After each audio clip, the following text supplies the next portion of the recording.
Agora que a gente está falando um pouco de nódulo, doutor Higino, conta pra gente, quando a gente se preocupa com esses nódulos? Quando a gente tem que valorizar esse achado?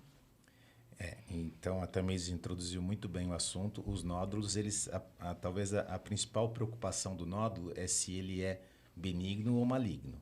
90% deles são benignos. Para diferenciar o maligno, o primeiro exame, depois do exame clínico, é o exame da ultrassonografia. A ultrassonografia tem os aspectos do nódulo, as composições do nódulo.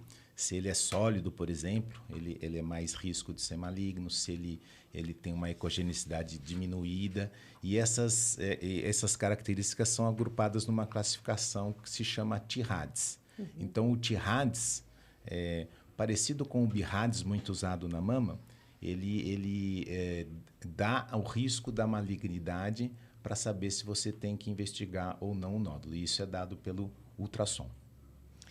E se a gente tem um aspecto de um nódulo que a princípio é benigno, ele tem uma transformação maligna, como que acontece esse processo? Então, se você tem um diagnóstico já estabelecido de benigno, ele dificilmente ele vai virar maligno. O nódulo benigno vai ser benigno sempre. O que acontece é que o diagnóstico tem uma porcentagem de falso negativo. Então, às vezes você depois do ultrassom, faz uma punção aspirativa com agulha para ter o diagnóstico do nódulo.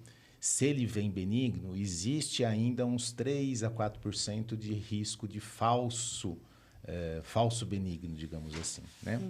Então, é isso que pode acontecer.